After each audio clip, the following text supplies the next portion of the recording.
Bonjour à tous. Bonjour à tous, prenez place, entrez. Prenez le temps de vous installer. On va commencer le culte.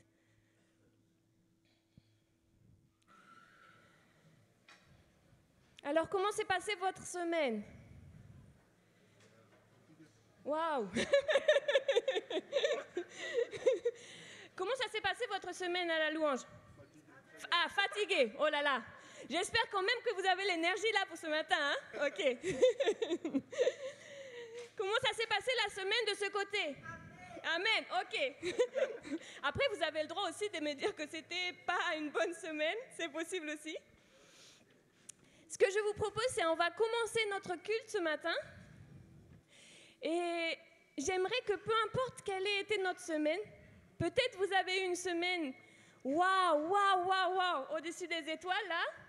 Peut-être c'était la semaine fatiguée. Peut-être c'était une semaine difficile. Peut-être il y a des choses dans votre tête. Mais ce matin, on veut lever les yeux vers notre Dieu. Et ce que je vous propose maintenant, pendant qu'on rentre, c'est d'avoir un petit temps où juste on remet toutes ces choses qui ont fait notre semaine aux pieds du Seigneur pour pouvoir lever les yeux vers lui. Donc on va prendre un temps juste de silence et pendant ce temps de silence, peut-être laisser toutes les choses, même bonnes, même mauvaises, toutes les choses auxquelles on pense, toutes les choses qui prennent notre tête, peut-être le repas de midi là, ce qu'on va préparer ce soir, que demain c'est l'école, qu'il va falloir préparer les devoirs, que tout ça, on laisse pour avoir un temps maintenant ce matin où on se concentre sur qui est notre Dieu. Est-ce qu'on prend ce temps ensemble, juste 2 minutes, pour déposer toutes choses aux pieds de Dieu et nous concentrer sur qui il est lui?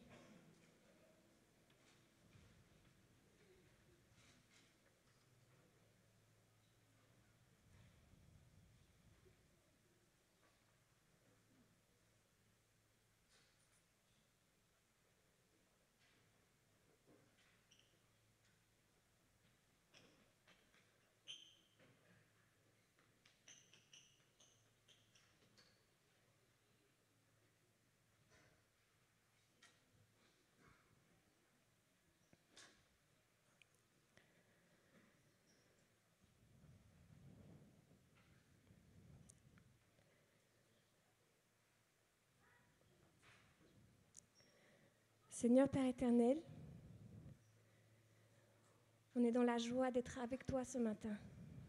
Seigneur, je ne sais pas quelle a été la semaine des personnes, de mes frères et sœurs ce matin.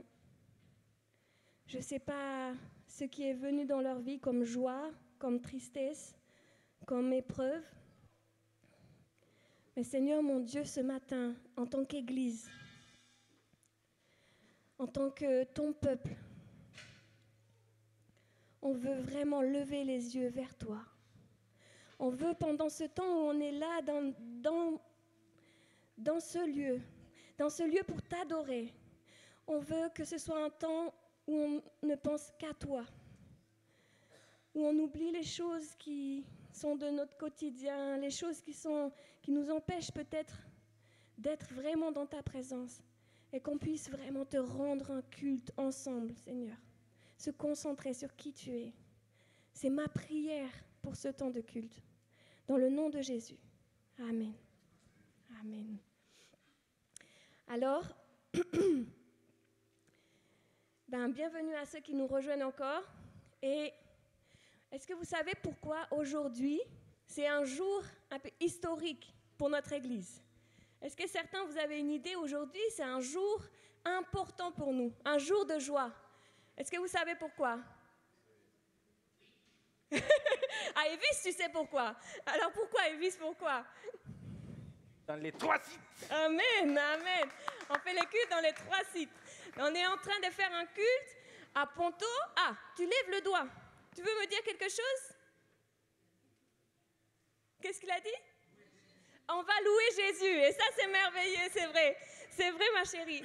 Donc, on fait un culte dans les 3 sites, à Plessis, au Ponto et à Roissy. Donc, bien sûr, on a déjà fait ça à Pâques. Hein?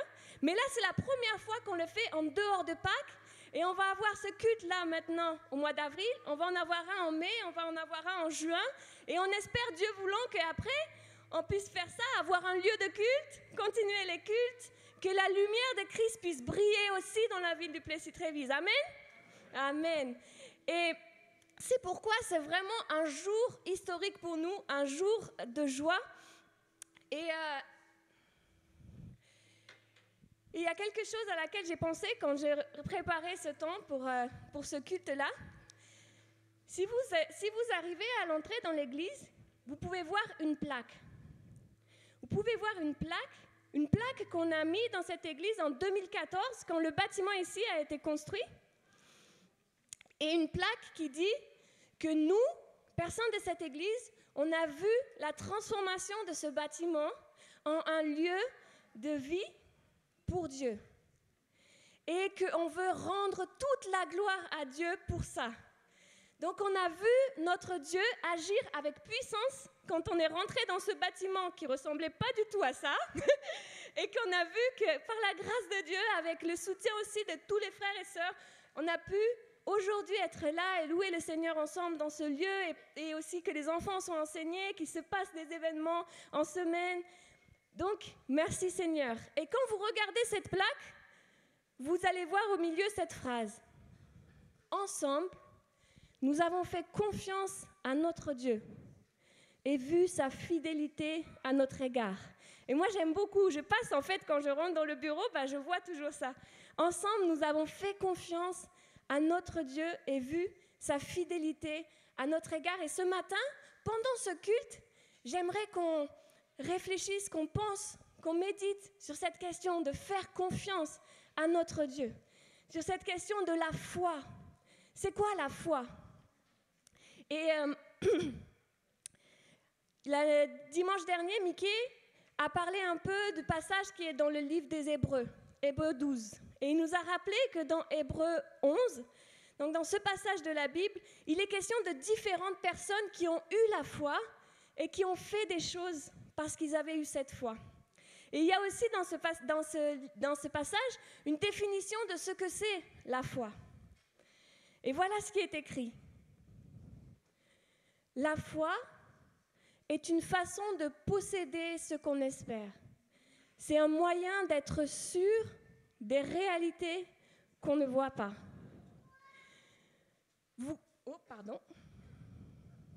Vous connaissez tous cette expression qui dit « moi je crois que ce que je vois ». Hein, on connaît ça, hein? Moi, je crois que ce que je vois. Et des fois, on fait comme ça un peu avec nos enfants. Oui, je te fais confiance que tu as fini tes devoirs, mais par contre, je veux bien vérifier, s'il te plaît. Donc, en fait, on ne leur fait pas vraiment confiance, on est d'accord? Mais la foi, c'est tout le contraire de ça. Ça veut dire qu'on a confiance malgré le fait qu'on ne voit pas vraiment. Et ce passage dans Hébreux 11, il y a plusieurs personnes et il y a le personnage de Moïse. Et voyez ce qui est écrit au sujet de Moïse, c'est que lui aussi, il a eu la foi. Alors le personnage de Moïse, au moment de sa naissance, le pharaon voulait détruire tous les premiers-nés, tous les garçons. Et ses parents l'ont caché pour qu'il soit protégé. Ils ont eu la foi aussi. Et Moïse, lui, il a été élevé par la fille du pharaon. Il aurait pu vivre une vie de réjouissance, une vie riche, une vie dans l'opulence, mais il a choisi de quitter cette vie pour conduire le peuple de Dieu. Et à un moment, il est allé voir le pharaon, et le pharaon voulait les poursuivre. Ils se sont retrouvés devant la mer Rouge, avec toute l'armée du pharaon derrière eux. Et vous voyez, là, il faut avoir la foi. La foi pour croire que Dieu va agir dans cette situation. Mais voilà ce qui est écrit dans Hébreux 11, et moi j'aime beaucoup ce verset et je veux partager avec vous. En parlant de Moïse, par la foi, il a quitté l'Égypte sans craindre la fureur du roi. Donc le roi, là, c'est le pharaon. Il a quitté l'Égypte sans craindre la fureur du roi. Et il y avait des raisons d'avoir peur, hein. Le pharaon et son armée, ils étaient puissants. Il est resté ferme en homme qui voit le Dieu invisible. Et moi, c'est cette partie que j'aimerais sur laquelle on se concentre ce matin. En homme, en femme aussi, qui voit le Dieu invisible.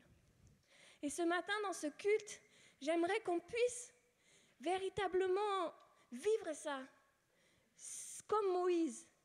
Désirer être des hommes et des femmes qui agissent en hommes et femmes qui voient le Dieu invisible, qui restent fermes, qui n'ont pas peur quand les situations peuvent être compliquées, parce qu'on voit le Dieu invisible. Et donc, on va prendre le temps, on va apprendre des chants ce matin. Et dans ces chants, on va demander à Dieu d'avoir cette sensibilité-là, pour voir le Dieu invisible, pour sentir sa présence. Et aussi, de pouvoir faire une entière confiance à notre Dieu. Une confiance comme Moïse l'a fait. Parce qu'il est le Dieu qui peut faire au-delà de ce qu'on imagine, qui est bien plus puissant. Amen. Donc je vous invite à vous lever, on va chanter ensemble.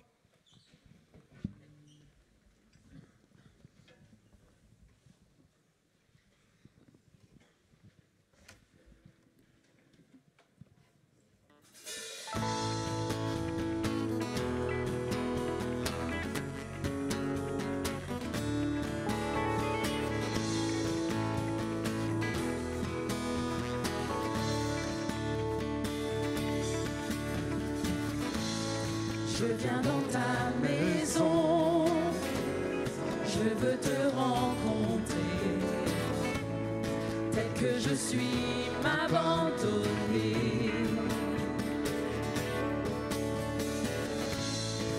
Alors que nous chantons, ton esprit me remplit, mon âme est libérée. Tel que nous sommes ce matin, nous voulons nous présenter devant Dieu et venir à sa rencontre.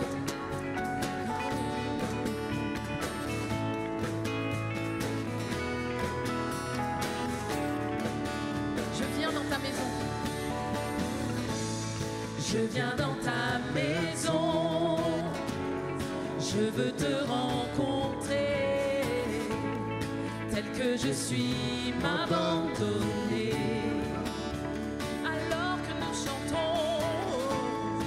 Alors que nous chantons, son esprit me remplit.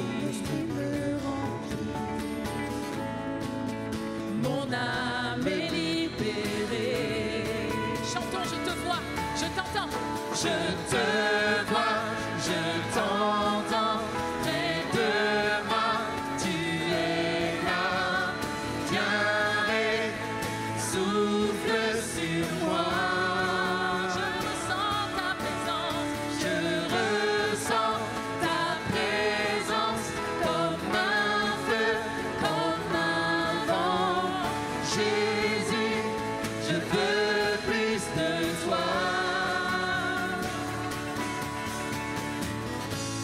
Je viens dans ta maison, je veux te rencontrer, tel que je suis, m'abandonner. Alors que nous chantons, ton esprit me remplit, mon âme est libérée.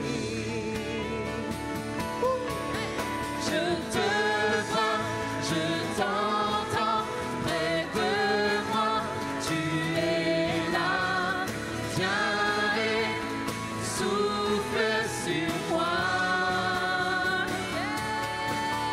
Je ressens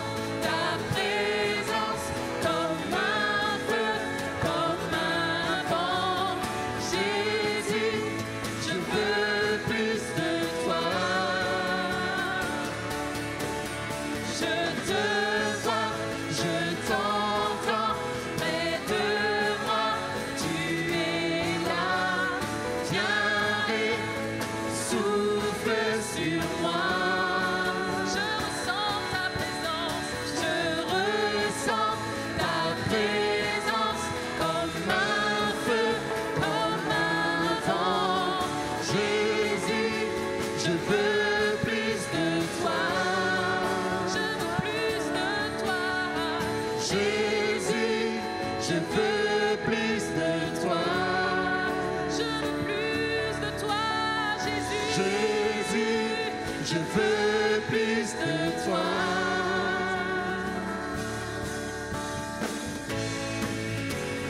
Que nous puissions abandonner nos soucis de la semaine et offrir à Dieu notre adoration ce matin. Amen. Mes soucis, je laisse au loin. Je me tourne vers demain. À toi je remets mon être entier. Jésus, mes mains sont tendues vers toi. Alléluia. Croyant que tout vient de toi. Je sais que tout ce que tu as pour moi est bon. chantons-le. Si bon, car voici le jour que tu as fait. Il est pour moi un sujet de joie. Car voici le jour que tu as fait. Il est pour moi un sujet de joie. Non, je n'aurai pas peur pour demain. Mon espérance est en toi. Voici le jour. Voici le jour. Mes craintes, je laisse au loin. Je ne doute plus de rien. À toi, je remets ma volonté. Jésus, mes mains sont tendues vers toi, croyant que tout vient de toi.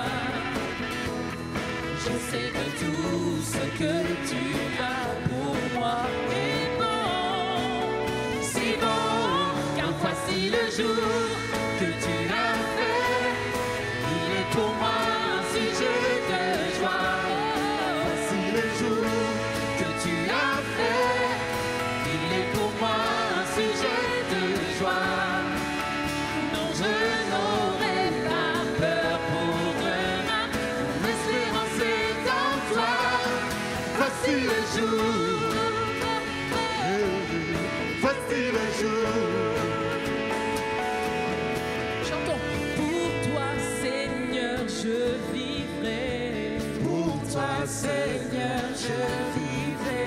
Et fondé sur ta vérité. Proclamons-le ce matin, nous voulons vivre pour Jésus. Pour toi, Seigneur, je vivrai. Pour toi, Seigneur, je vivrai. Fondé sur ta vérité. Sur ta vérité. Car voici le jour que tu as fait. Il est pour moi un sujet de joie. Car voici le jour que tu as fait. Il est pour moi un sujet de joie.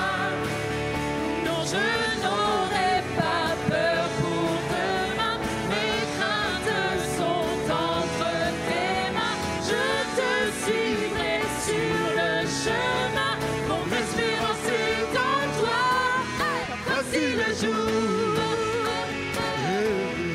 Voici le jour. Voici le jour. Voici le jour. Voici le jour. Amen. Amen. Amen. Notre Dieu est capable de faire bien plus au-delà de ce que nous pouvons imaginer. Il est le Dieu de l'impossible et nous voulons croire en ses promesses. Car notre Dieu n'est pas un homme pour mentir. Ce qu'il promet, il l'accomplit. Amen.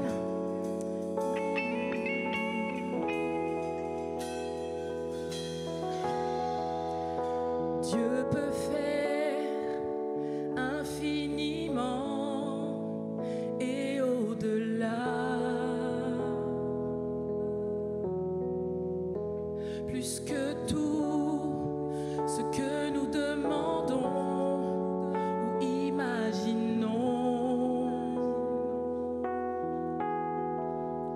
Ses promesses, oui et amen, se réalisent. Sa parole, toujours sûre et certaine,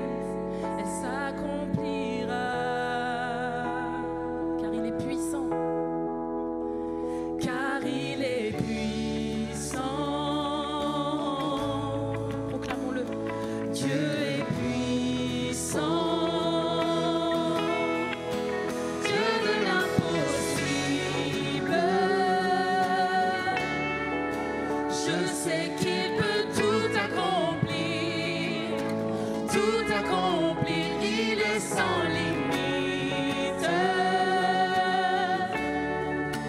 En lui je peux tout accomplir, tout accomplir. Dieu est grand, majestueux, il règne en roi.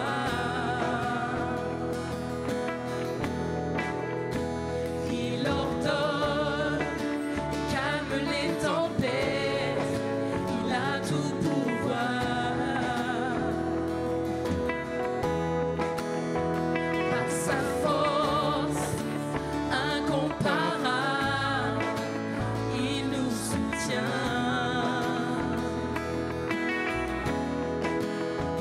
À savoir, tout ce qui était mort revient à la vie. Chantons, Dieu de l'impossible.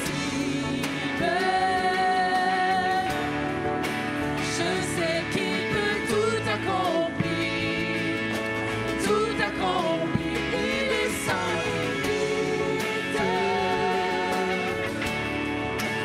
En lui je peux tout accomplir, tout accomplir. Dieu de l'impossible.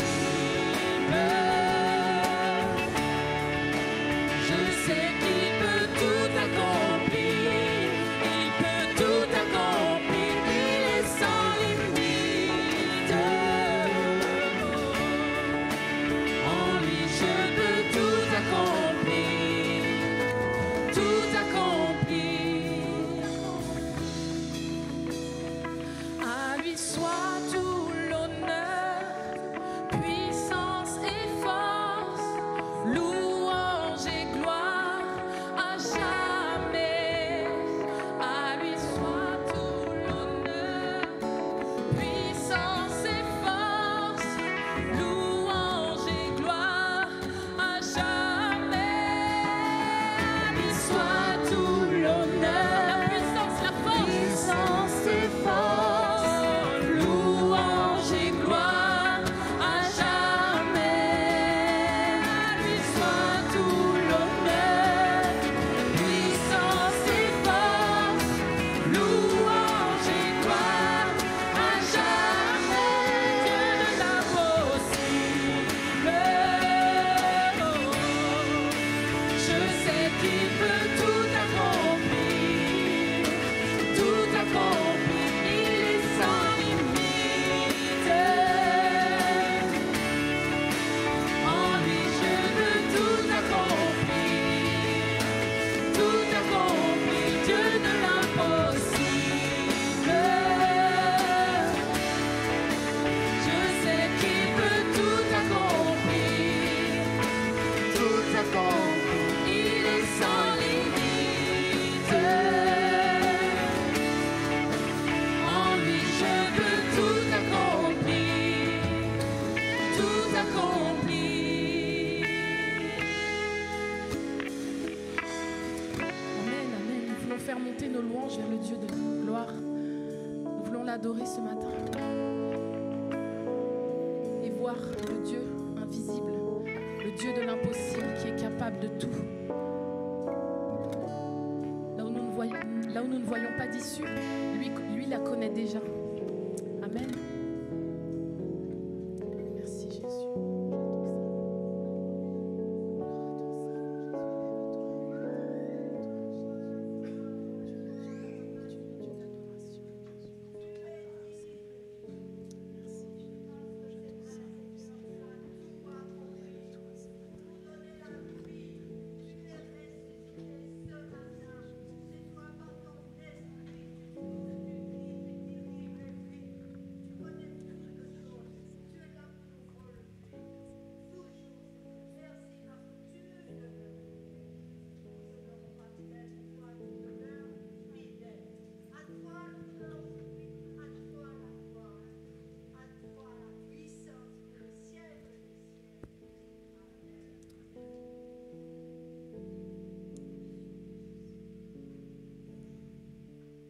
Seigneur mon Dieu, merci pour qui tu es. Merci pour la personne puissante aimante que tu es, Seigneur, en qui nous pouvons avoir toute confiance. Ce matin, nous voulons proclamer que tu es un Dieu digne de confiance et que tu es le Dieu à qui nous remettons nos vies. Seigneur, mon Dieu, nous voulons rester dans ta présence. Nous voulons continuer, Seigneur, à te louer, à t'adorer, Seigneur, à proclamer qui tu es. Dans le nom de Jésus. Amen. Amen. C'est le moment pour les enfants de pouvoir rejoindre leur classe. Donc, les enfants, vous pouvez aller rejoindre vos moniteurs ici.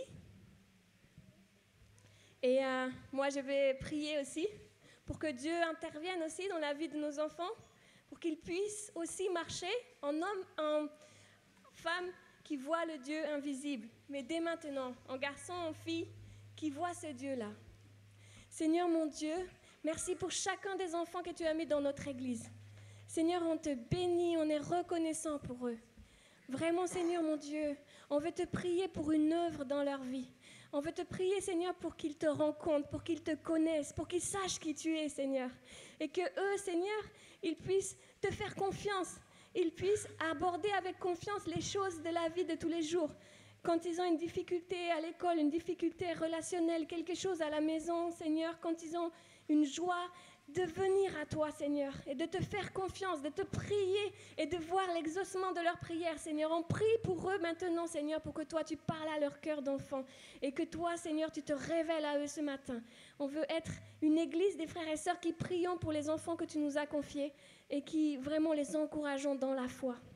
Dans le nom de Jésus. Amen. Amen.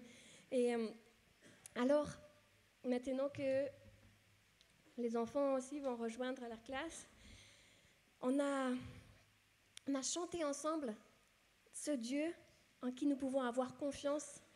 Et dans le texte qu'on a lu dans Hébreux 11, si on continue aussi la lecture au sujet de Moïse, voilà ce qu'il est écrit.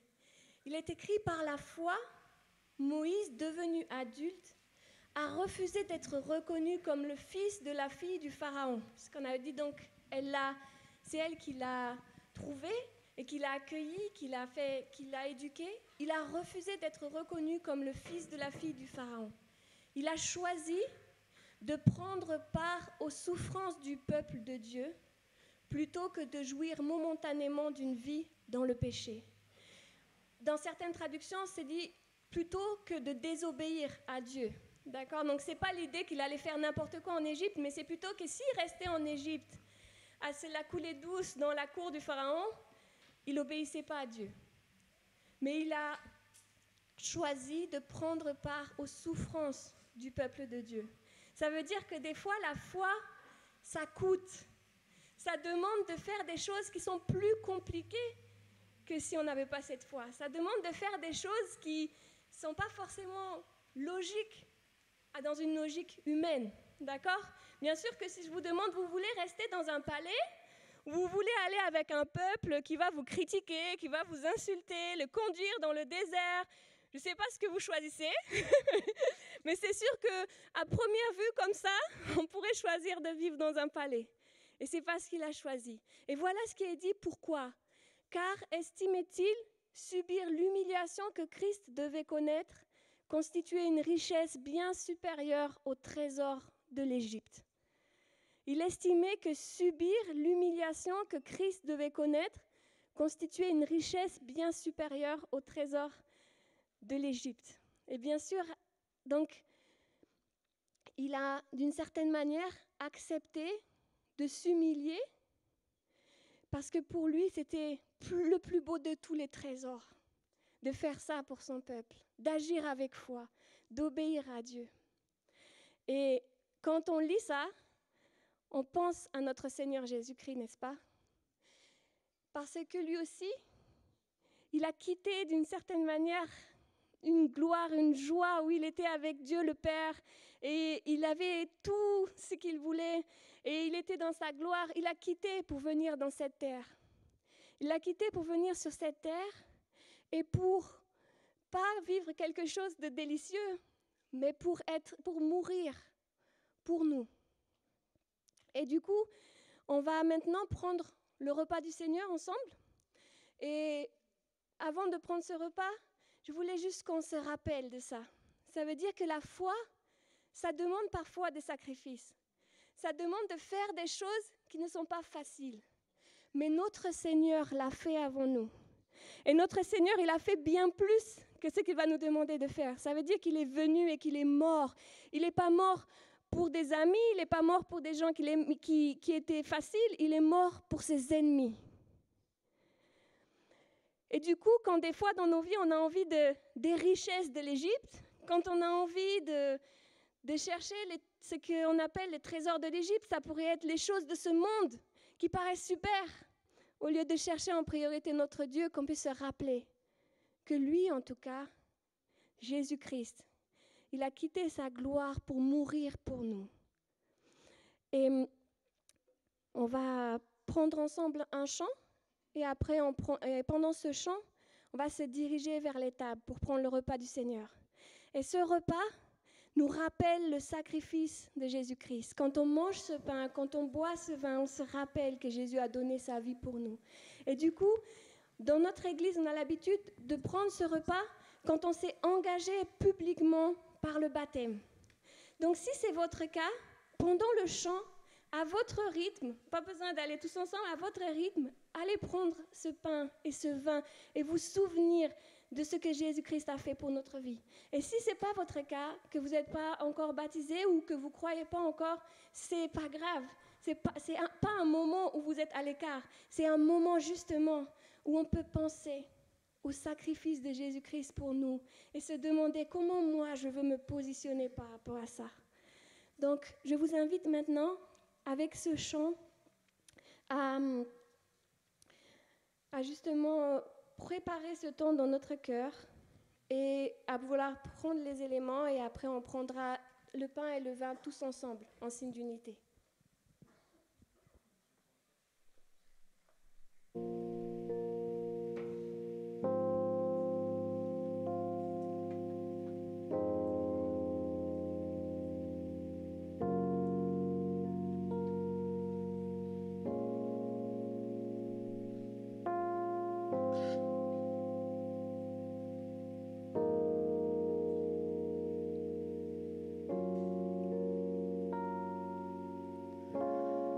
Chassé en vain les trésors de ce monde, l'âme vide, le cœur brisé.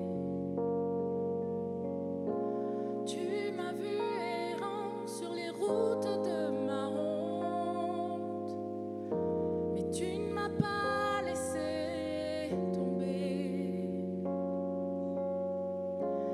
Quel amour a bien pu inciter ton cœur à courir après le mien. Et ma vie avait-elle autant de valeur pour que les clous percent tes mains?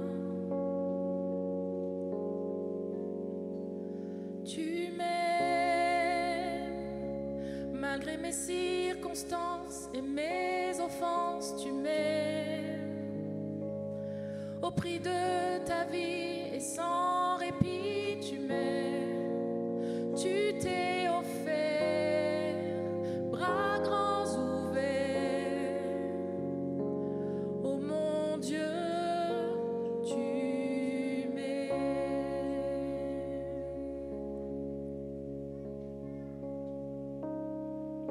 Tu as fait preuve de tant de grâce à mon égard, lorsque tu as tout accompli.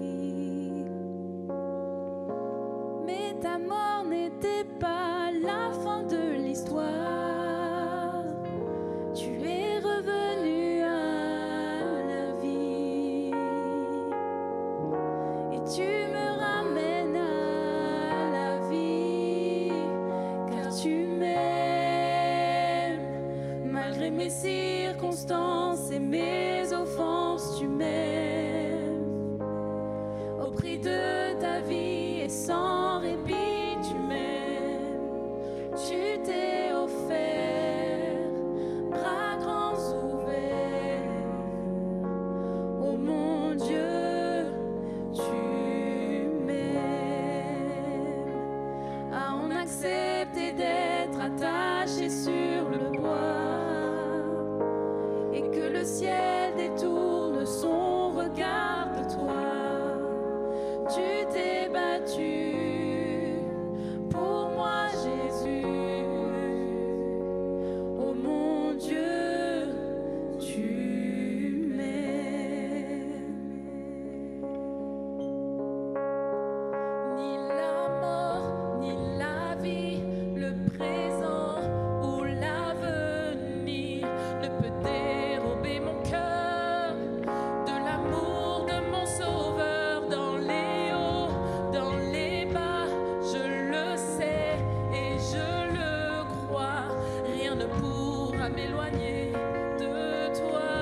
fait afin de mériter ta grâce, dans laquelle mes péchés et mes hontes s'effacent, depuis toujours et pour toujours. Oh mon Dieu, tu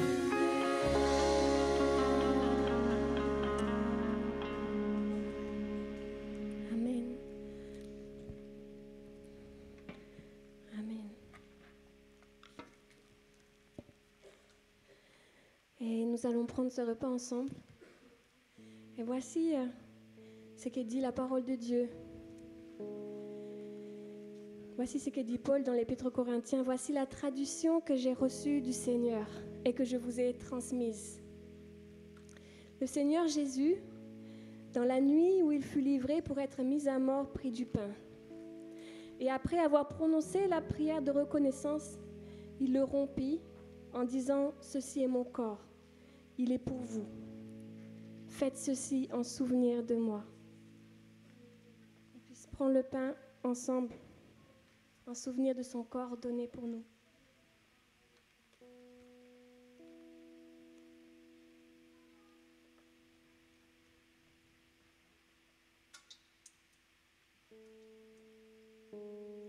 De même, après le repas, il prit la coupe et dit « Cette coupe est la nouvelle alliance scellée de mon sang. Faites ceci toutes les fois que vous en boirez en souvenir de moi. » Donc chaque fois que vous mangez de ce pain et que vous buvez de cette coupe, vous annoncez la mort du Seigneur, et ceci jusqu'à son retour. Prenons cette coupe ensemble, symbolise son sang versé pour nous.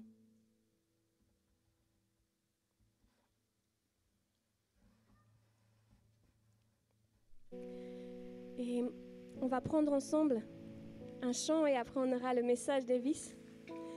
Mais ce matin, on voulait tourner les regards vers Dieu. On voulait avoir cette foi. Et pouvoir, maintenant, on va prendre ce chant qui dit en fait tout ce qu'on croit en tant que chrétien. En tant que chrétiens, nous croyons à Dieu le Père, nous croyons que Jésus-Christ est mort pour nos péchés, nous croyons qu'il est ressuscité, nous croyons qu'il est à la droite de Dieu, nous croyons que maintenant, il vit pour nous. Et en proclamant cela, on vient aussi dire notre foi et s'enraciner aussi dans cette foi, dans cette vérité.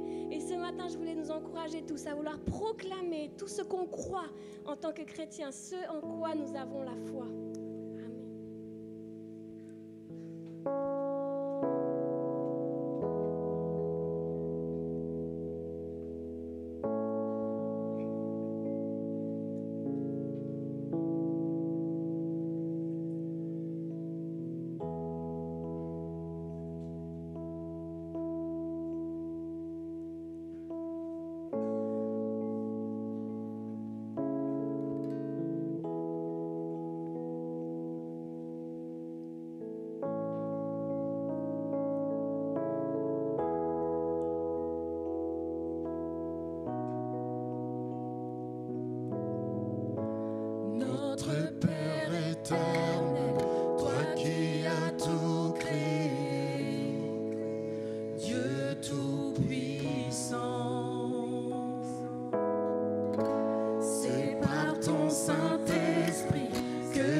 Juge et défenseur, tu souffriras la croix. Le pardon est en toi.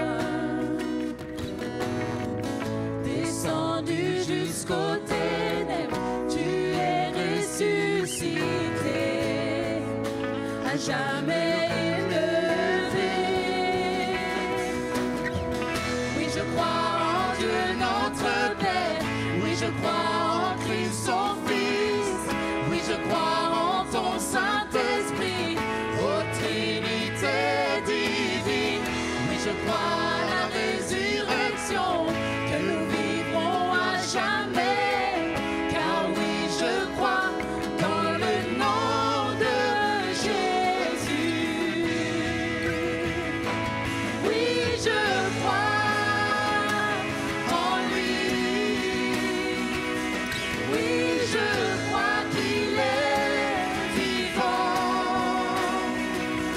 Oui, je crois que Jésus est Seigneur. Proclamons, oui, je crois. Oui, je crois en lui. Oui, je crois qu'il est vivant. Oui, je crois qu'il est vivant. Oui, je crois que Jésus est Seigneur.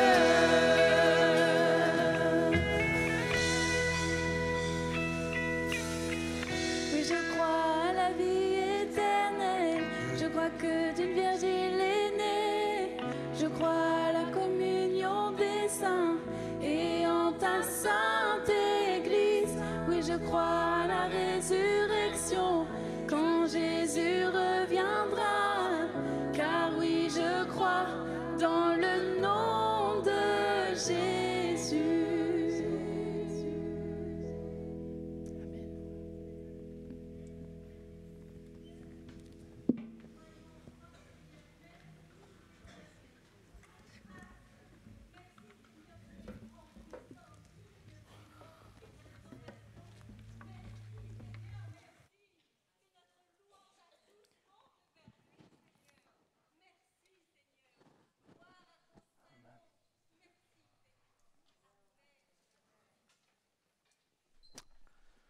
Bonjour à tous, merci l'équipe.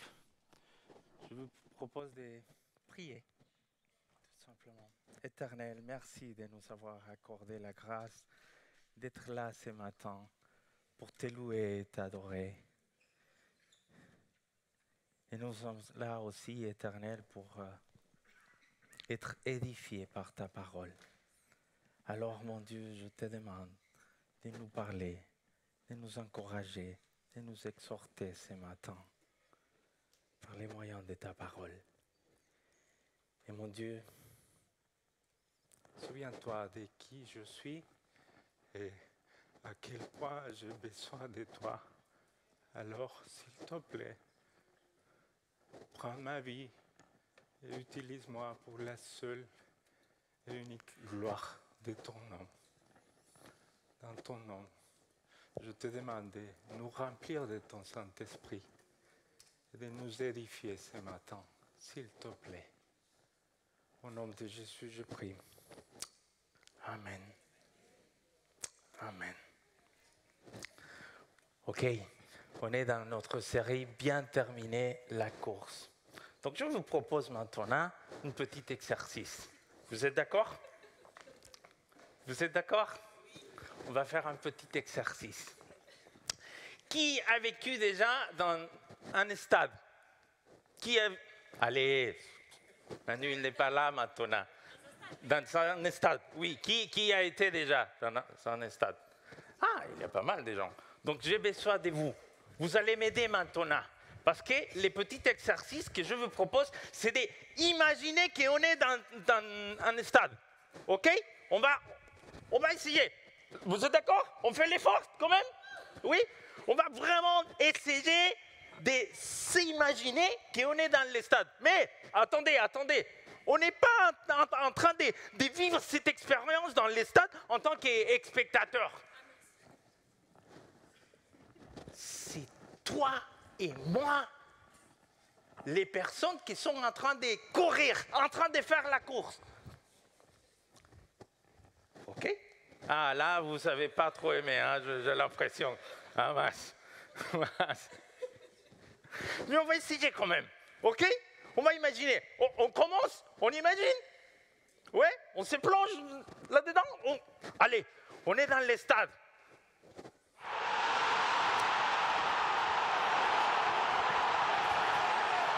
Merci la sono.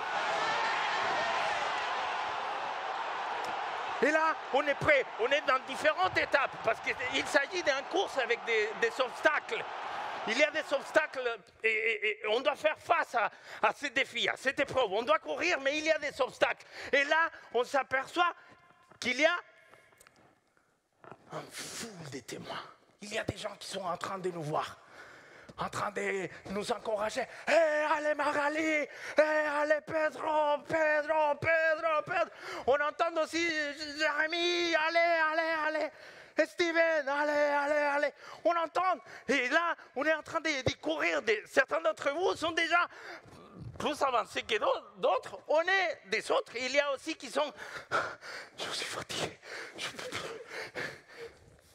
On est dans différentes étapes. Mais tout d'un coup, on s'aperçoit que les témoins, les gens qui sont en train de crier, de dire « Allez Gilles, allez Mireille, allez tout le monde, allez Lodi !»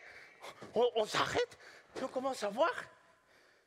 Et en fait, il ne s'agit pas de n'importe quelle foule de témoins. On commence à voir qu'en fait, il s'agit de Paul. C'est Paul qui est en train de nous encourager. Et là, on revient. Et là-bas, c'est Moïse qui est en train de nous dire « Allez, tu peux continuer. » Et on s'est dit « Waouh, là, je vois Caleb. C'est Caleb là-bas. Et là, je vois Josué qui... »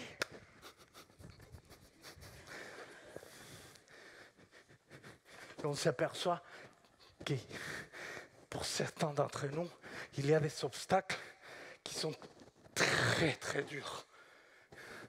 Il y a un obstacle qui en fait, c'est la vieillesse.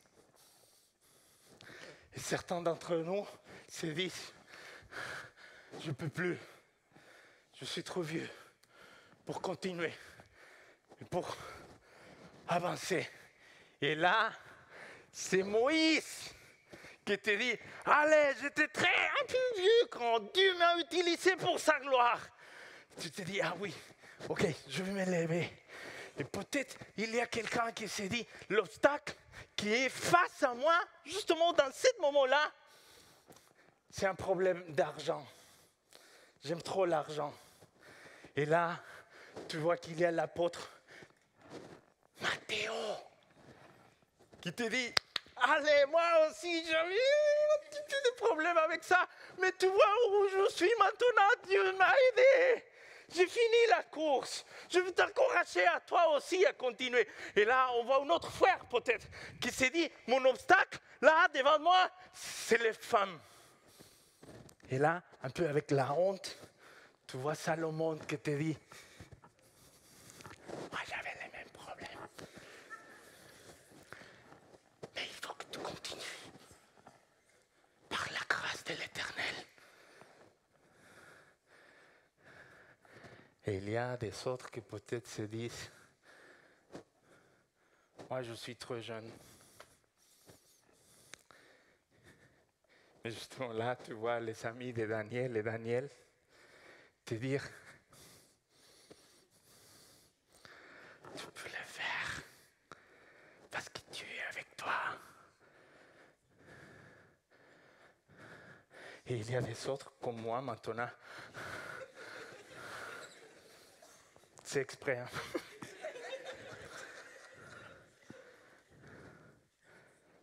Qui vont se dire, désolé, mais je ne peux plus.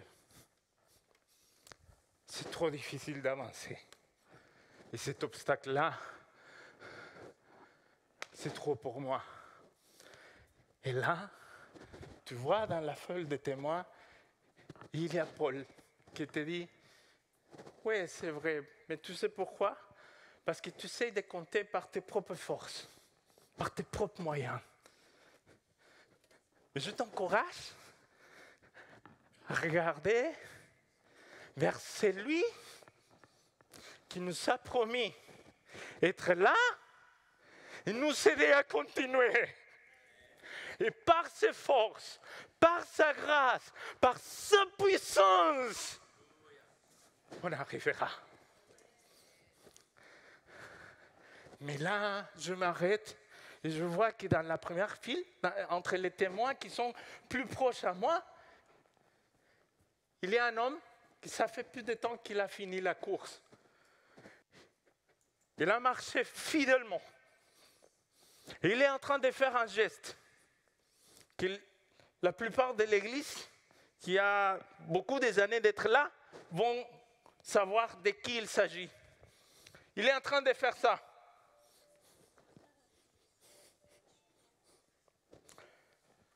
Vous savez de qui il s'agit? De celui qui a commencé cette église. Et il est en train de te faire. Il veut que tu regardes la croix de Jésus-Christ. Parce que c'est vrai, la course est dure. Mais par la puissance du Saint-Esprit, par la puissance de Jésus-Christ, on peut avancer. Et c'est pour ça que la foule des témoins, c'est important de la connaître. Parce qu'il nous apprend comment suivre Jésus. Il nous apprend comment aimer Jésus. Il nous apprend comment être prêt à donner la vie pour lui, pour rendre gloire à son nom. Et c'est ça que l'auteur de la lettre aux Hébreux est en train de nous dire. Dans le chapitre 11, après d'avoir cité, après d'avoir nommé Abraham, Moïse, Caleb et des autres, il dit, c'est pourquoi nous aussi, qui sommes entourés d'une si grande nuée de témoins. Et dans ce passage, dans cette lettre, dans le chapitre 11, je trouve courage des héros imparfaits. Ça, c'est clair. Mickey nous a aidés dimanche dernier à comprendre ça, n'est-ce pas? Imparfaits, mais victorieuses. Parce que leur foi était placée en Dieu. C'est lui capable d'agir, de nous bénir, d'accomplir des miracles, malgré nos faiblesses, malgré nos difficultés. N'est-ce pas? Mais dans le chapitre 11, je vois pas mal de héros qu'on ne connaît pas trop, mais que les auditeurs de la lettre, ils connaissaient. Ça les a fait clic. Ils savaient de qui il s'agissait. Parce que vous savez, ceux qui ont reçu pour la première fois cette lettre, c'était des chrétiens qui étaient découragés. Très, très découragés même. Ils avaient perdu à des parents, des frères, des sœurs, des mères, à cause de leur foi en Jésus-Christ. Certains ont perdu même leur maison, un lieu où ils habitaient. Ils sont perdus tout à cause de leur foi. Et l'auteur de la lettre aux Hébreux est en train de les encourager et de dire, vous n'êtes pas les seuls. Il y a des autres qui ont passé par là. Et ce qu'ils ont fait, c'est de s'accrocher à Dieu le plus fort possible. Il ne les a pas abandonnés.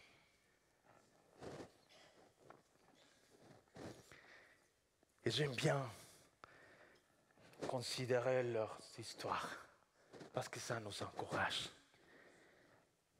Et il y a dans un passage de la lettre aux Hébreux des héros qui, comme je disais, la première génération, ils les connaissaient. Ils savaient de qui il s'agissait. Et c'est pour ça, la première chose que j'aimerais bien aborder ce matin, c'est le fait que dans cette lettre, et surtout dans le chapitre 11 de la lettre aux Hébreux, on trouve du courage face à la mort. Il s'agissait des chrétiens qui étaient confrontés à cette réalité. La mort était proche. Peut-être c'est notre cas. Non, non, elle est loin de nous. Donc il veut les encourager face à la mort. Et regardez dans les passages qu'il utilise. Dans Hébreux chapitre 11, verset 35. Des femmes ont vu leur mort ressusciter pour leur être rendue. Là, il s'agit de deux femmes pendant le ministère d'Élie et Élisée qui, par leur foi en Dieu, ils ont vu ressusciter leurs enfants. Et jusqu'à cette partie-là, l'auteur de la lettre aux Hébreux est en train de parler des choses puissantes et belles, extraordinaires, qui accomplissaient les héros de la foi. Mais là, il va changer dans les versets 35. Et regardez, d'autres, en revanche, ont été torturés. Ils ont refusé d'être délivrés afin afin d'obtenir ce qui est meilleur. La résurrection. De qui il parle là? C'est qui cette femme? C'est qui ces personnages-là? Vous voyez, ils sont un peu en cachette, un peu comme ça. On ne les voit pas trop. Si on ne connaît pas l'histoire d'Israël, on ne sait pas de qui il parle. Donc j'aimerais bien parler de ces héros maintenant.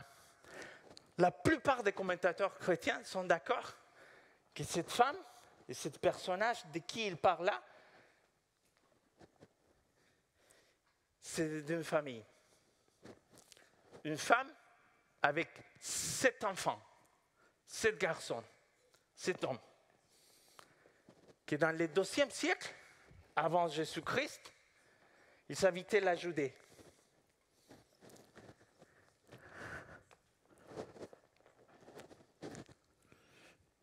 Et c'est lui qui gouvernait là-bas, à cette époque-là, a promulgué une loi. Et cette loi empêchait le peuple juif de pratiquer, d'obéir ce que la loi de Moïse demandait de faire.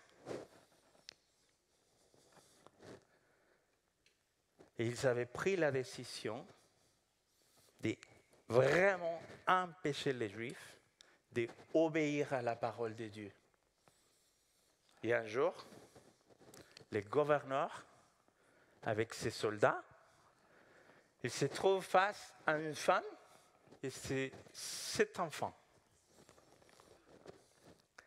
qui avaient pris la décision de ne pas obéir à cette loi. Ils étaient prêts même à mourir si c'était nécessaire. Mais ce qu'ils cherchaient, c'était de rester fidèles surtout à Dieu. Donc là, le gouverneur va venir et va les dire, vous êtes sûr que vous voulez continuer avec cette position, avec cette décision de ne pas obéir à ma loi, de rester fidèle à votre Dieu. Et eux, tous les 7 garçons et sa mère, ils se sont dit, on est sûr. Et peu importe ce que tu vas nous faire, on aime Dieu et nous voulons être fidèles à lui. Donc le gouverneur va prendre les premiers enfants. Je ne vais pas rentrer dans les détails parce que c'est trop sanguinaire. Mais il l'a torturé. Il a fait des choses très horribles. Il a tué les premiers garçons devant ses frères et sa mère. Il a tué l'autre. Il a tué l'autre. Et à chaque fois, après qu'il tuait un de ses enfants, il regardait à la mère et lui disait, tu vas laisser tes enfants continuer comme ça? Et la mère, au lieu de les regarder à lui dans sa langue, elle a encouragé ses enfants, tiens bon, notre Dieu est fidèle. On a la foi en lui et on persévère, même si on doit mourir pour lui. Il arrive à 4e enfant, 5e enfant, 6e enfant, et tous témoins de la souffrance des autres, jusqu'au moment quand il arrive à les dernières. Et là, ils vont essayer de les convaincre de changer d'avis. Ils ont commencé à les proposer d'avoir de l'argent, la richesse, devenir amis, devenir quelqu'un de proche du roi, des gouverneurs. Ils ont essayé à plusieurs reprises de les convaincre. Et là, comme il voit que le jeune homme est prêt à mourir pour la cause de son Dieu, ils essayent de convaincre la mère de le faire changer d'avis. Donc là, la mère va parler et regardez ce qu'il va dire. Magali, tu viens lire s'il te plaît parce que c'est la voix d'une femme. Et je sais que vous préférez que ce soit une autre qui lise. Donc, on va les faire. Regardez ce qu'il a dit, cette mère. Mon fils, aie pitié de moi qui t'ai porté 9 mois dans mon sein, qui t'ai allaité 3 ans, qui t'ai nourri et élevé jusqu'à ce que tu sois devenu un jeune homme. Mon fils, je t'en prie, regarde le ciel et la terre et vois tout ce qui est en eux. Et sache que Dieu les a faits de rien et que la race des hommes est faite de la même manière. Ne crains pas ce bourreau, ne sois pas indigne de tes frères et accepte la mort. Ainsi, par la miséricorde de Dieu, je te retrouverai avec eux.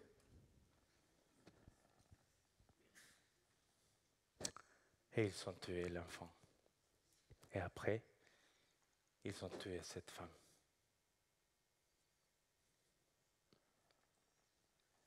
Donc, à l'époque de Jésus, tout le monde connaissait cette histoire. L'auteur de la lettre aux Hébreux, quand il parle dans le verset 35 de ceux qui ont placé sa confiance, son espoir dans la résurrection, il parle de cette histoire-là. Je ne sais pas si vous avez entendu que j'avais dit qu'il s'agit d'une histoire, d'une situation qui s'est passée dans le 2e siècle avant Jésus-Christ. Combien de plus, toi et moi, qu'on connaît déjà que c'est vrai, Jésus a donné sa vie et il a ressuscité. Il y a quelques dimanches, on a fêté le fait qu'il a vaincu la mort, qu'il est bien ressuscité, notre Dieu. Donc, tu vois, si on doit faire face à la mort, on doit se rappeler un jour, on reviendra à la vie parce que Jésus-Christ a vaincu la mort. Et c'est ça que l'auteur de la lettre aux Hébreux est en train de rappeler à ses auditeurs. Et il utilise un exemple d'une autre génération qui n'était pas au courant de ce que Jésus a fait. Et c'est pour ça que je reviens. Combien de plus nous qu'on connaît déjà ce que Jésus a fait. C'est des vrais héros, n'est-ce pas? Donc on trouve dans cette lettre du courage face à la mort. Mais on trouve aussi un autre aspect très important pour nous aujourd'hui. Parce que vous savez, mes frères et sœurs, parfois on oublie que cette course, la course de la foi chrétienne, ce n'est pas seulement une course qu'on doit faire et c'est fini.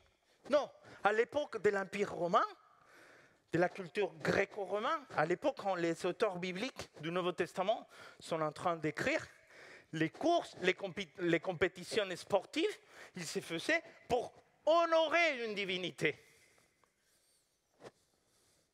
Donc c'est clair que l'auteur de la lettre aux Hébreux, et dans les autres lettres du Nouveau Testament, à chaque fois qu'il parle de la course chrétienne, c'est implicite que c'est une course qu'on l'a fait pour la gloire de l'Éternel, pour l'honorer à lui. Donc ça c'est important parce que lui il va encourager l'auteur de la lettre aux Hébreux dans un autre domaine que parfois ça nous touche aussi. Il nous encourage malgré la pauvreté. Malgré la pauvreté. Et regardez dans ce verset. Certains ont été lapidés. Vous savez de quel héros il s'agit, cette histoire? Peut-être il parle de ce qui s'est passé après la Pentecôte et les héros. Certains vont voir dans ce passage un homme juste. Il s'agit de qui? Étienne. Mais aussi, si on voit dans l'Ancien Testament, dans la tradition juive, peut-être il parle de Jérémie. Jérémie était lapidé à cause de la foi qu'il avait en Dieu, de la fidélité à la parole de Dieu. D'autres ont été torturés, sciés. Il parle là, peut-être, selon la tradition juive, du prophète Ésaïe. Et après, d'autres ont mené une vie errante, vêtus de peaux de moutons ou de chèvres, dénués de tout. Il parle là peut-être du prophète Élie et des autres prophètes qui s'habillaient d'une d'une telle manière et qu'ils étaient dans la pauvreté. Et peut-être là, tu vas me dire, bah oui, Elvis, mais là, c'est les héros de la Bible, c'est des personnages bibliques qui étaient prêts à les faire. Mais dans l'époque moderne, et tout au long de l'histoire de l'Église, on voit des héros comme ça qui sont prêts à tout abandonner pour la gloire de l'Éternel. Et j'aimerais bien vous partager l'histoire de George Lill. Est-ce que vous connaissez ce personnage? Quelqu'un a entendu parler de lui? Non? Ah, ça me fait plaisir. Je vais vous aider à découvrir ce personnage alors. George Lill, c'est un de mes héros de la foi. Rappelez-vous, on est en train de réfléchir sur le fait que l'auteur de la lettre aux Hébreux est en train d'encourager les autres pour que malgré la pauvreté, ils soient disponibles à rendre gloire à l'Éternel. Et s'il y a quelqu'un qui a fait ça, c'est George Lill. Il est né dans une famille, quoi? Est-ce qu'il y a plus pauvre qu'un esclave? Même sa vie, il appartient à un autre. Il était un esclave. En 1773, à l'âge de 23 ans, il devient chrétien à l'église baptiste de Blackheath Creek. En fait, il venait à l'église avec son maître.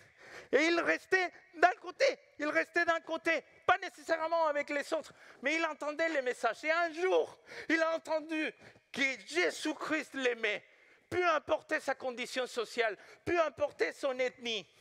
Dieu l'aimait et ça l'a bouleversé. Et il a dit, c'est vrai, est-ce qu'il m'aime à moi aussi? Même si je suis de cette couleur de peau, même si je ne parle pas bien cette langue, même si je suis d'une autre ethnie, bien sûr que Dieu, il t'aime. Et là, il a dit, je veux connaître ce Dieu, je veux être à son service alors. Et là, il devient chrétien et il prend la décision et la résolution d'être au service de l'Éternel. Et il commence à parler aux autres esclaves. Il prend la décision d'aller là-bas. Il voit qu'il y a une communauté des esclaves qui ne connaît pas Dieu. Donc, il prend la décision d'aller là-bas et partager de ce Dieu merveilleux qu'il a rencontré. Et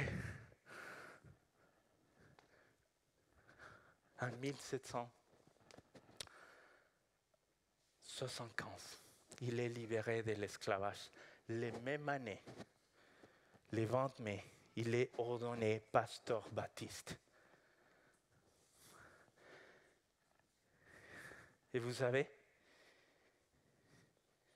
vous êtes devant, c'est lui qui a commencé à débuter la première église afro-américaine. Oui, cette église qui a beaucoup aidé Martin Luther King. Oui, cette église qui a lutté pour les droits des hommes et femmes. Oui, cette église qui s'est donnée à fond pour l'abolition de l'esclavage aux États-Unis. Voilà l'homme de Dieu qui a commencé cette église, qui encore aujourd'hui est là, cette église. Mais je ne sais pas si vous réussissez à regarder. Il se rend avec sa famille en Jamaïque. Vous regardez ça? Oui. En janvier de 1783, devenait ainsi les premiers missionnaires des lettres modernes. Là, c'est simple. On les voit et on dit, ah, sympa. Mais derrière ça, il y a une histoire. Il apprend qu'il y a une communauté en Jamaïque des esclaves, des personnes qui n'ont pas entendu de Jésus. Et il veut aller là-bas pour partager sa foi, pour parler de Jésus-Christ, et sa beauté, sa grandeur, son amour. Mais là, il n'a pas les moyens. Et vous savez qu'est-ce qu'il va faire? Il prend la décision radicale de se remettre encore un peu comme un esclave pour payer son voyage pour lui et sa famille, et aller là-bas et partager de Jésus. Il a passé 12 ans en train de payer sa dette en tant que serviteur de quelqu'un, afin de pouvoir aller là-bas et partager de Jésus. Quelques années après, vous savez quoi? Dieu avait fait grâce. Et il avait plus de 8000 personnes qui croyaient en Jésus-Christ comme leur sauveur. Quelques temps après, il avait à peu près 20 000 personnes qui ont pris la décision de suivre Jésus. Mais pas que ça. D'entre ces personnages-là, il y a certains qui ont pris la décision de tout quitter pour aller en Afrique. pour devenir des serviteurs de l'Éternel.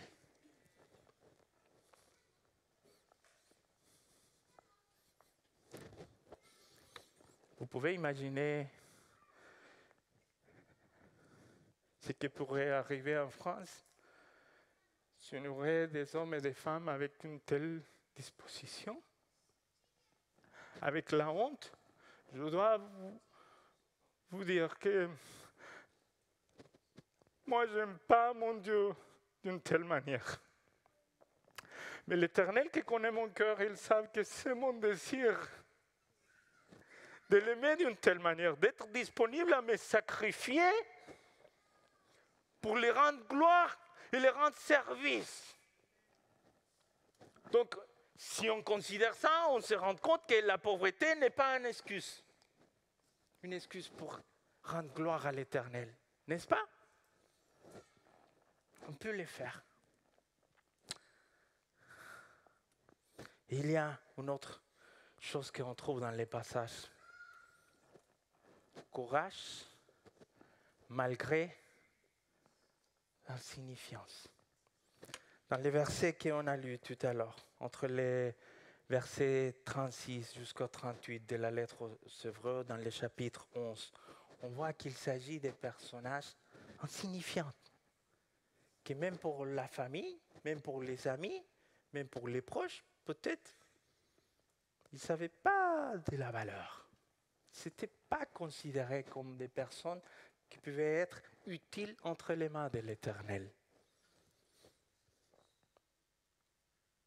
Mais ils ont été vraiment utilisés pour la gloire de l'Éternel, parce qu'ils ont pris la décision de se donner radicalement, à fond pour lui.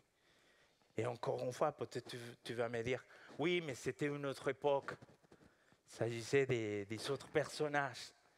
Mais là, j'aimerais bien te partager l'histoire d'un autre personnage. Vous connaissez ce personnage-là? Il y a plusieurs qui vont les connaître, n'est-ce pas?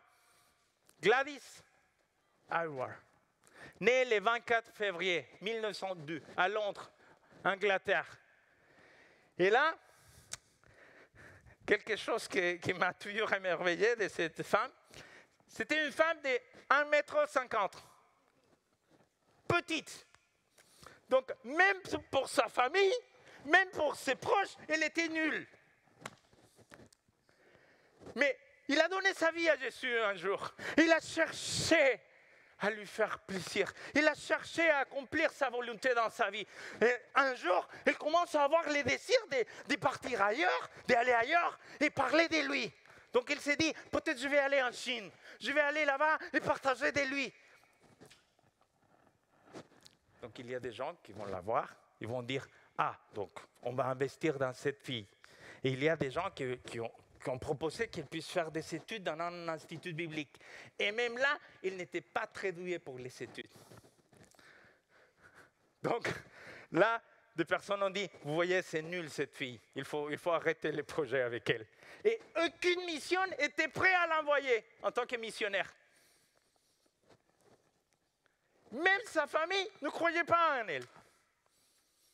Mais elle croyait que son Dieu était un Dieu de l'impossible, capable d'agir, capable d'accomplir des miracles. Donc elle part en Chine, toute seule, par ses propres moyens.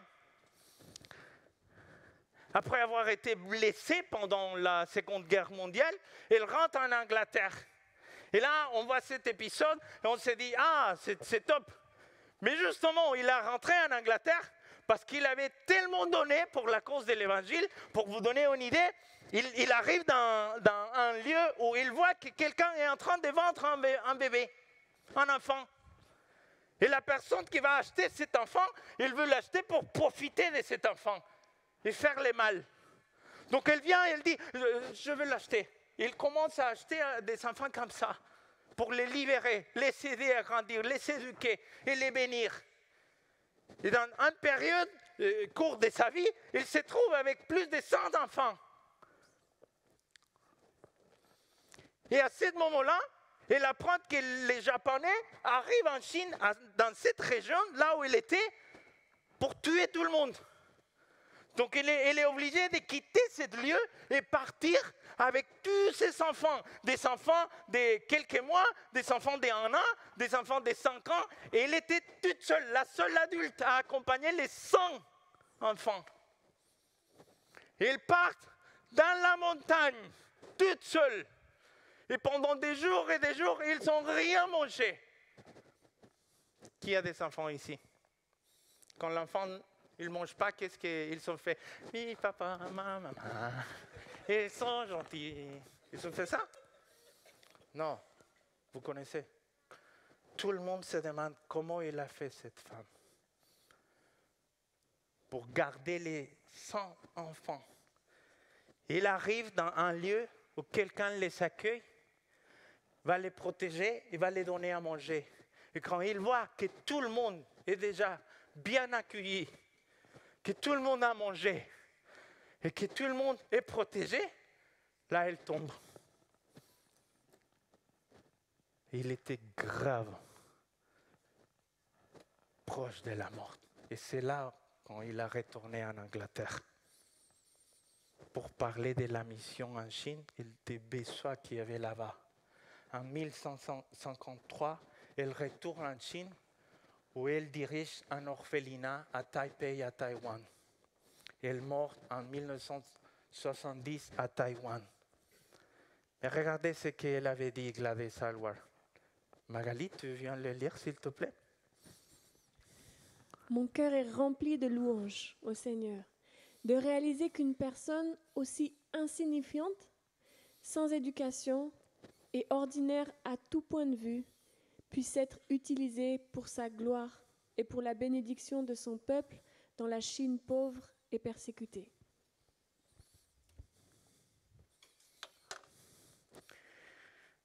Même les insignifiants entre les mains de l'Éternel puissent être utiles, mes frères et sœurs. Dans la course chrétienne, tu as une place importante. Tu peux t'impliquer, tu peux faire partie des miracles. L'Éternel est capable d'accomplir de belles et grandes choses à travers les petites, à travers les personnes que les autres ne considèrent pas comme des importantes. Et voici un exemple. Il y a un autre aspect que j'aimerais bien partager, que je vois dans la lettre aux Hébreux. Courage malgré la maladie. Et là, je pense à quelqu'un qui a été vraiment, vraiment utile entre les mains de l'Éternel, malgré le fait qu'il était malade. Tout au long de son ministère, il était malade. Malgré ça, il a resté fidèle, attaché à son Seigneur et son Sauveur. Vous savez déjà de qui je parle, n'est-ce pas? Et oui, je parle de Paul. Et maintenant, je vais demander à mon frère Pedro, parce que c'est une voix d'un homme qui va nous venir là. Regardez ce qu'il a dit. Il a demandé, Paul, il a demandé à l'Éternel de le guérir. Au sujet de cette épreuve, j'ai prié par 3 fois le Seigneur de l'éloigner de moi. Mais il m'a répondu, « Ma grâce te suffit. C'est dans la faiblesse que ma puissance se manifeste pleinement. C'est pourquoi je me vanterai plutôt de mes faiblesses afin que la puissance de Christ repose sur moi. Je trouve ainsi ma joie dans la faiblesse, les insultes, la détresse, les persécutions et les angoisses que j'endure pour Christ, car c'est lorsque je suis faible que je suis réellement fort. » Gloire à Dieu. Vous voyez, et on connaît tous de quelle manière l'Éternel a utilisé Paul, n'est-ce pas? Paul est encore aujourd'hui une bénédiction pour nous. Par ses écrits, par son exemple, on est encouragé, on est béni. Et vous savez, il y a aussi un exemple de l'époque moderne qui m'a toujours encouragé, qui m'a toujours béni. Il s'agit de la vie d'un homme, un jeune homme. Toute sa vie, il était malade, toute sa vie. Il a vécu en tant que chrétien 8 ans.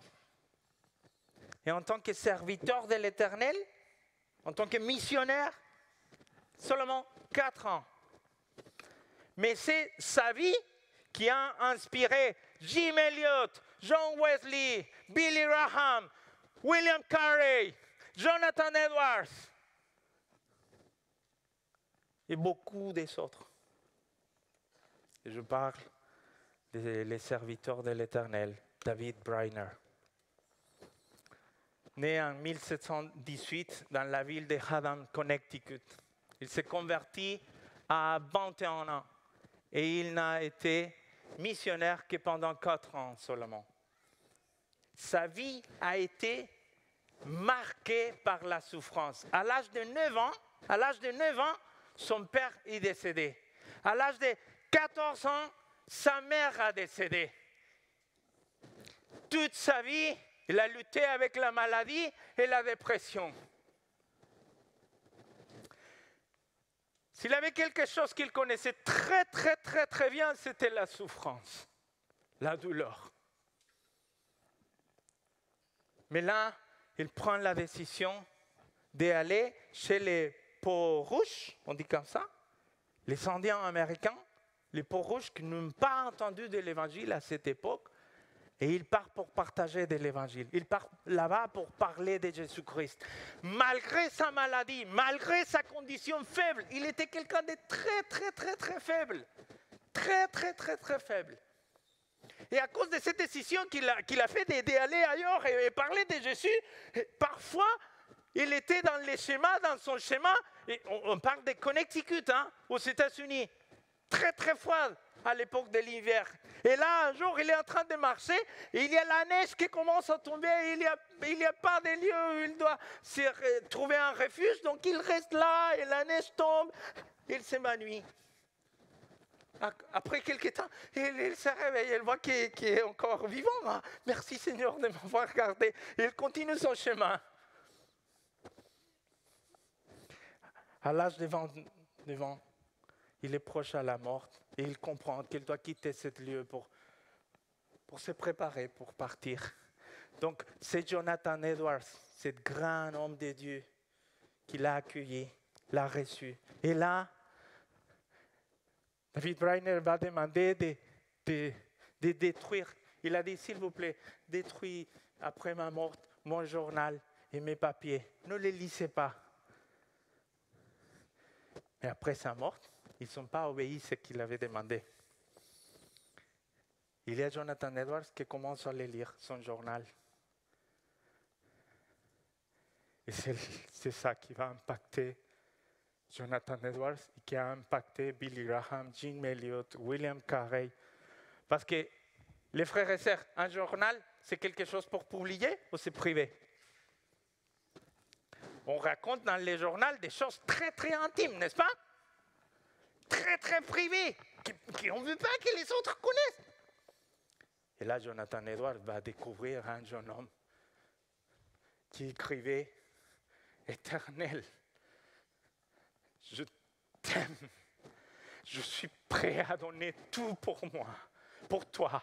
Éternel, quelle grâce d'être à ton service, malgré le fait que je n'ai pas des choses à manger, malgré le fait que je suis malade, je me sens heureux d'être à ton service, malgré le fait que je n'ai pas un lieu où je vais dormir ce soir, je suis contente que je peux être à ton service, Éternel. Merci de m'avoir accordé cette grâce.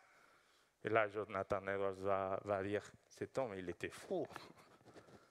Il faut que les autres connaissent cet homme. Donc, il va publier son journal. Et il va ajouter quelques éléments de la vie de David Brainerd. Et c'est ça qui a impacté la vie de plusieurs. Il y a même Billy Graham qui disait que tous les pasteurs, tous les hommes et femmes qui veulent être au service de l'Éternel doivent avoir le journal de David Brainerd. Mon frère, je t'encourage à connaître les héros de la foi chrétienne. Des hommes et des femmes qui nous apprennent à tenir ferme malgré les épreuves. Parce que c'est ça la foi. C'est facile d'être chrétien quand il n'y a rien dans notre vie. Mais n'est-ce pas que c'est dur quand on est malade, quand on doit faire face à l'épreuve, quand il y a des difficultés? C'est là où on montre qu'on l'aime et on est prêt à résister pour la cause de l'Évangile.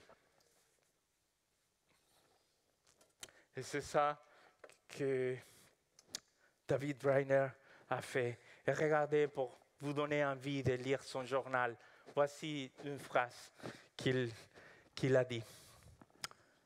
Je suis prêt à tout abandonner par amour pour Christ et son évangile. Je ne souhaite pas vivre une vie de confort et sans difficulté, mais une vie de sacrifice et de dévouement au service du Christ. Peu importe les prix à payer pour apporter les messages de l'Évangile aux perdus, car je crois fermement au salut des âmes.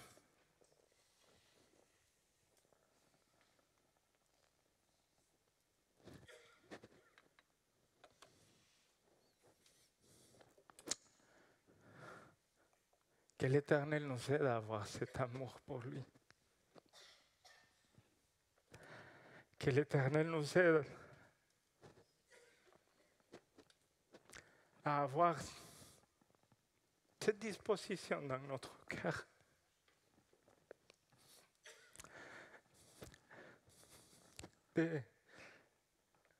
D'être prêt à tout pour lui. Je trouve que c'est logique, parce que il l'a fait déjà pour nous, n'est-ce pas? Il a tout donné pour toi et pour moi. Donc,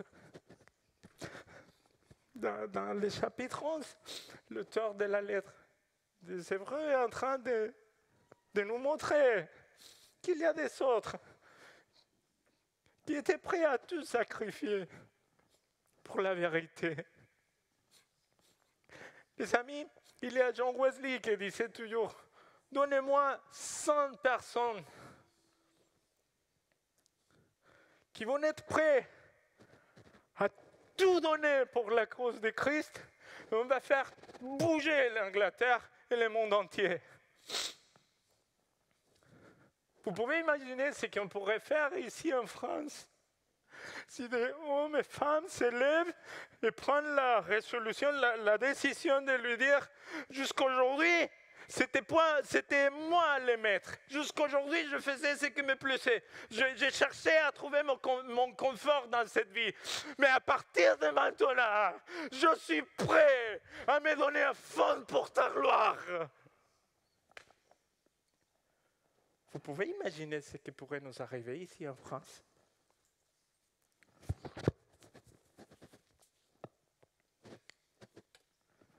J'avais un autre exemple, un autre témoignage, un autre héros de la foi. Mais le temps a avancé. Je vais finir seulement pour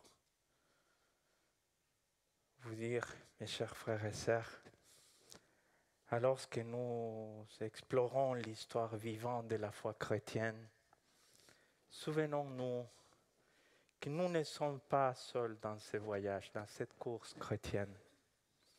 Nous sommes entourés d'une multitude de témoins dont les vies nous inspirent et nous poussent à vivre avec courage et conviction dans le Christ. Que leurs histoires nous incitent à courir avec persévérance la course qui nous attend, sachant que Dieu est fidèle et que sa grâce nous soutiendra à chaque étape du chemin. Que l'Esprit Saint nous guide alors que nous nous immergeons dans l'histoire de notre foi.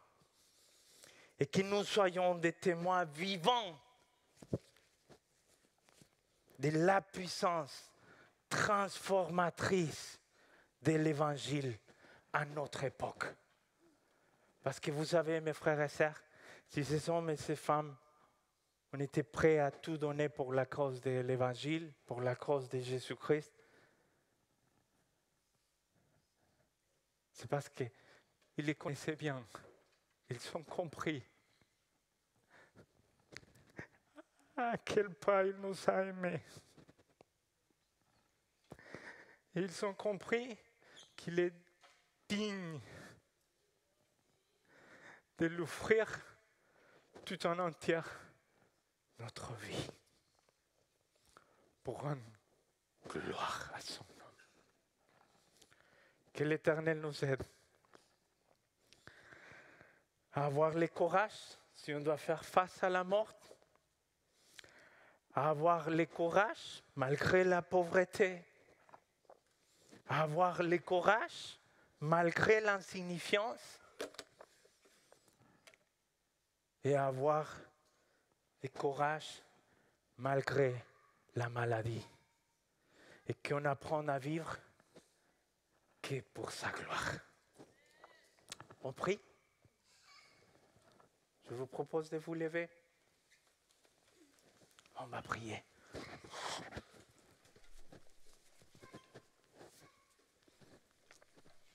Éternel, alors qu'on est entouré par une si foule de témoins, nous voulons suivre leur exemple parce que nous voulons accomplir ta volonté. Nous voulons être obéissants à ta parole. Alors, mon Dieu, s'il te plaît, aie pitié de nous. Aie pitié de nous. Je te demande de nous aider à être surtout obéissants à ta parole et suivre ton exemple. Tu as été prêt, ô Jésus, à sacrifier ta propre vie pour nous sauver, pour nous montrer ton amour. Aide-nous à suivre ton exemple. S'il te plaît, Éternel, au nom de Jésus, je prie. Amen. Amen.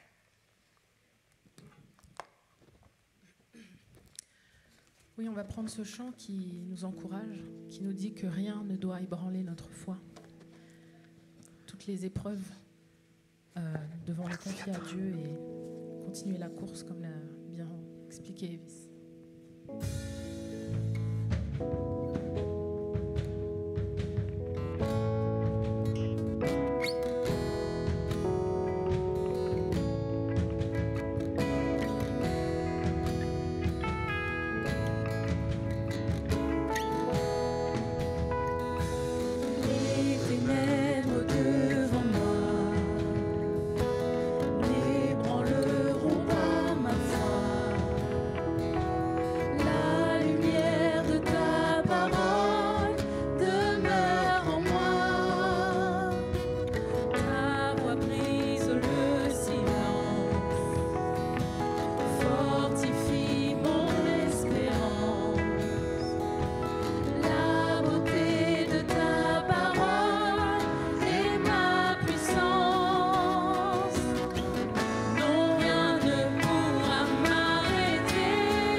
Je crois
Je sais qu'il est vivant, il est le Tout-Puissant, celui qui siège dans les cieux. Et je continuerai de te glorifier, gardant tes promesses en mon cœur. Oui, je continuerai sans fin de t'élever. En toi je suis plus que vainqueur. Je donnerai l'honneur, à mon Dieu, mon Sauveur. N'importe ce que voient mes yeux, je sais qu'il est vivant, il est le Tout-Puissant, celui qui siège dans les cieux. Mon Dieu, je crois en toi, je me confie en toi. Tout ce que tu as promis, tu peux l'accomplir, tu peux l'accomplir.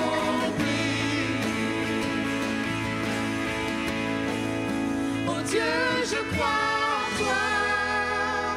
Proclamons-le ce matin. Déclarons.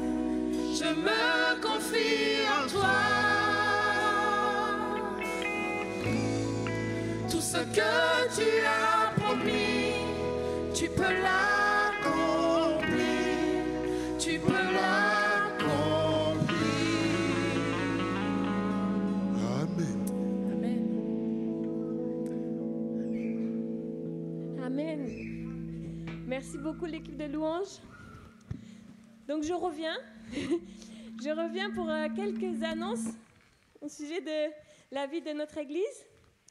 Et alors la première annonce, c'est un grand sujet de reconnaissance. C'est que la semaine dernière, nos teens, les collégiens de l'Église, sont partis en camp. Et apparemment, c'était un super moment. Et donc, ils nous ont fait une vidéo. On va regarder ensemble. Je vais juste essayer de démêler les fils. Voilà. Voilà. Et on va regarder ensemble la vidéo.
Merci Seigneur, là on voit qu'il y avait l'ambiance, hein. Et on voit aussi, on sait que les mounots après, ils sont bien fatigués, hein. Donc merci à vous en tout cas d'avoir pris nos jeunes et merci Seigneur pour ce qu'il a pu réaliser. Alors, la deuxième annonce qu'on a, c'est que cet après-midi, vous êtes tous au taquet, on va se voir ensemble pour l'Assemblée Générale. Donc, il y a marqué 15h30, ça commence à 15h30. Ce qui veut dire qu'il faut arriver avant 15h30. Parce qu'en arrivant, on va tous signer. Et donc, il faut arriver un peu avant 15h30. Comme ça, on va commencer à 15h30. Et sachez que si jamais, pour une raison très grave, vous ne pouvez pas être là cet après-midi, on accepte. Mais il faut remplir un bon pour pouvoir. Donc, les bons pour pouvoir, vous allez venir à l'espace bienvenue. Et comme ça, si jamais vous ne pouvez pas être là cet après-midi, vous pouvez remplir un bon. D'accord? Mais c'est vraiment important parce que si jamais on n'est pas assez, on ne peut pas prendre les décisions, voter cet après-midi. Donc il faut bien sûr venir. Et si vous ne pouvez pas venir, ben, vous remplissez un bon pour pouvoir vous donner à quelqu'un. OK, ça marche? Voilà. Alors, c'est bientôt le moment de payer ses impôts. Pardon, de déclarer les impôts, désolé. Et donc, du coup, si vous n'avez pas reçu votre reçu fiscal par mail, c'est que peut-être on n'avait pas le mail ou on n'avait pas la bonne adresse. Donc, on a imprimé des papiers, des reçus fiscaux en papier qui sont aussi à l'espace bienvenu dans des enveloppes. Donc, si jamais vous ne les avez pas reçus par mail, peut-être qu'ils sont là. Donc, n'hésitez pas à aller à la fin du culte les trouver. Alors, ensuite, dans la vie de notre Église, après ce dimanche, donc la semaine prochaine, on va avoir tout un week-end sur la famille autour de cette thématique. Et donc, le vendredi 3 mai, on va avoir notre réunion de prière en famille. Ça veut dire que c'est une réunion, on se trouve tous ensemble. Si vous avez les enfants, venez, ils sont les bienvenus aussi. On va prier tous ensemble. Ce qui ne veut pas dire que si vous n'avez pas d'enfants, vous ne venez pas. Hein. On vient tous. Et puis les enfants aussi sont les bienvenus. Et il y aura des choses aussi. On va prendre le temps de prier tous ensemble comme une famille. Le samedi, oui, ça va. Le samedi, donc 4 mai, à 16h, on va avoir une présentation d'enfants. Donc, vous savez que dans notre église, on ne baptise pas les petits-enfants. Par contre, on fait ce temps-là de célébration où on prend le temps de prier pour eux, pour une bénédiction particulière pour eux et aussi pour les parents. Hein, parce qu'on sait que, voilà, c'est un travail aussi d'être des parents et on veut le faire selon la volonté de Dieu. Donc voilà, si vous avez à cœur de venir, c'est un événement. Il y aura 4 familles qui vont présenter leurs enfants, mais c'est ouvert à toute l'église. Et l'église est bienvenue pour soutenir les parents, les enfants, pour être présents à ce moment. Et on terminera notre week-end par un culte en famille dimanche matin. Et donc, on va faire le culte en famille avec les enfants. Vous verrez les enfants à la louange, vous allez voir les enfants à l'accueil et on va avoir quelque chose aussi d'adapté pour eux. Et aussi, les enfants, ils ont préparé plein d'objets. Ils ont fabriqué des objets qui vont vendre à la fin du culte. Donc, venez avec quelque chose pour acheter ça. Parce que c'est tout l'argent qu'ils vont récolter, ils vont le donner à une association au CEL, qui est une association qui fait des solidarités internationales. Donc avec cet argent, ça va aider aussi d'autres personnes à travers le monde. Donc voilà, ils ont participé, ils ont mis tout leur cœur pour fabriquer ça. Donc on va venir, on va acheter. Ah ok. Et donc voilà, je pense que c'est bon. On a fini avec les annonces. Et juste avant de partir, on voudrait juste se rappeler que ce matin, c'était un jour historique parce qu'on avait notre culte à Roissy, à Ponto, au Plessis. Et on n'a pas d'image, mais on a l'image dans notre cœur que nos frères et sœurs aussi célébraient le Seigneur dans ces 3 villes. Ouais, voilà, ils étaient à peu près 60 au Plessis, voilà, c'est ça. Ils étaient 60 au Plessis, on était à Roissy une centaine et ici aussi. Et merci Seigneur pour ça. Je vous souhaite un bon dimanche. On se retrouve cet après-midi de toute façon. À cet après-midi, à tout à l'heure. Bon dimanche.